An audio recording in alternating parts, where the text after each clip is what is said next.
dari kelas TI 5E dengan NIM 2101001E158. Nah, di sini saya akan membuat tugas video kriptografi mengenai sistem kriptografi, penyadap, kriptoanalisis, dan kriptologi.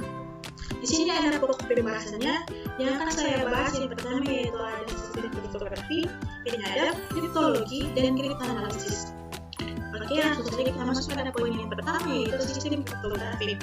Sistem kriptografi adalah quintable, yaitu ada E, D, M, K, dan C, di mana M adalah himpunan plainteks, K adalah himpunan kunci, C adalah himpunan ciphertext, E adalah himpunan fungsi enkripsi. Jika E, himpunan plaintext dikalikan dengan himpunan kunci, akan menghasilkan himpunan ciphertext. D adalah himpunan fungsi deskripsi. Jika D, himpunan ciphertext dikalikan dengan himpunan kunci, akan menghasilkan himpunan plaintext. Contoh, keset cipher. M adalah anggota huruf-huruf alfabet, K adalah anggota bilangan bulat, dan K lebih besar sama dengan 0, K kurang dari atau sama dengan 25. E adalah anggota K kali K dan untuk semua plaintext M. D adalah K kali K untuk semua ciphertext C. C sama dengan M. Oke, kita masuk pada poin yang kedua yaitu penyadap. Penyadap adalah orang atau mesin yang mencoba menangkap pesan selama ditransmisikan. Pihak ketiga yang menyadap mengintersepsi, menghapus, menambah atau mengubah pesan. Nah, di sini ada contohnya. Jika Alex ingin mengirim pesan kepada Bob.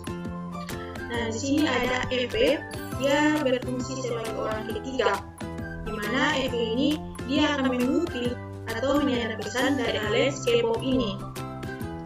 Nah, apa yang bisa dilakukan oleh orang jahat? Banyak, mengupil atau menyadap pesan seperti yang tadi. Yang kedua yaitu secara aktif memasukkan pesan ke dalam koneksi. Yang ketiga, penyerbuan identitas yaitu dapat memasukkan atau swap alamat sumber dalam paket atau bidang apapun dalam paket.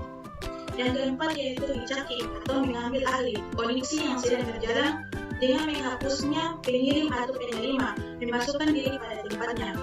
Dan yang kelima yaitu penolakan layanan, yaitu mencegah layanan digunakan oleh seseorang. Contoh lainnya yaitu misalkan dengan membebani sumber daya secara berlebihan. Oke, selanjutnya kita masuk pada poin yang ketiga yaitu kriptologi. Di mana kriptologi ini dia membahas mengenai dua konsep yaitu kriptografi dan kriptoanalisis.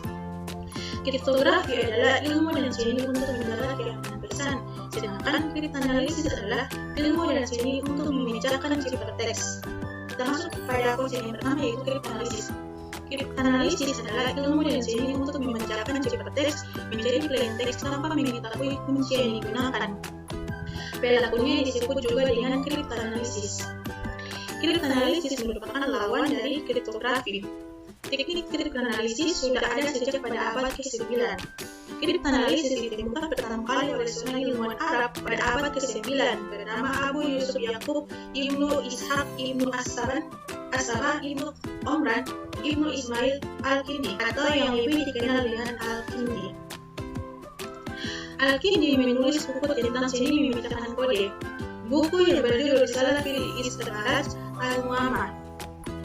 Al-Kindi menyebutkan frekuensi perulangan huruf di dalam Al-Quran. Teknik yang digunakan Al-Kindi kelak dinamakan analisis frekuensi, yaitu teknik untuk memecahkan ciphertext berdasarkan frekuensi kemunculan karakter di dalam pesan.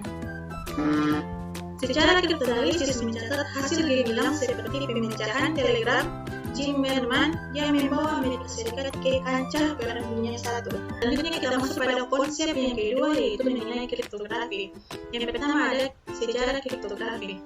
Secara historis, kriptografi diasosiasikan dengan kegiatan mata-mata, pemerintahan, dan militer, dan telah digunakan dalam perang selama 5 tahun.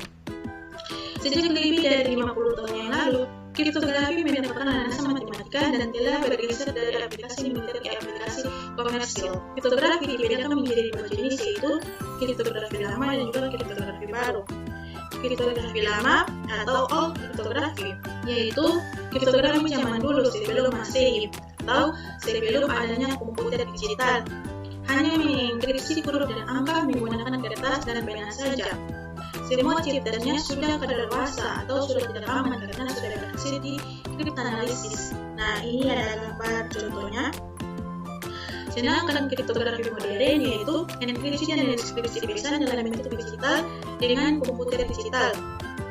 Contohnya yaitu ada teks, audio, gambar, dan video. Dan selanjutnya di sini ada 3 jenis algoritma kriptografi. Untuk algoritma yang pertama yaitu algoritma kriptografi simetris, di mana algoritma kriptografi simetris yaitu kunci enkripsi sama dengan kunci dekripsi harus dijaga rahasia atau sifatnya atau secara secret. Sudah ada sejak dibuat tahun yang lalu pada tahun 1976. Jadi kriptografi simetris ini kunci enkripsi dan kunci deskripsinya ini sama, jadi harus dijaga rahasianya. Algoritma yang kedua yaitu di mana kriptografi yaitu kunci deskripsi, kunci 1 dan kunci 2, kunci enkripsi tidak rahasia atau public key, dan kunci dekripsi rahasia atau private key. Mulai ditemukan sejak tahun 1976. Yang fungsi yang ketiga yaitu adalah fungsi hash, di mana fungsi hash adalah mengkompresi bentuk ukuran sebarang menjadi bits berukuran fixed. Tidak dapat dikembalikan menjadi pesan semula. Oke, sekian penjelasan dari saya. Wassalamualaikum warahmatullahi wabarakatuh.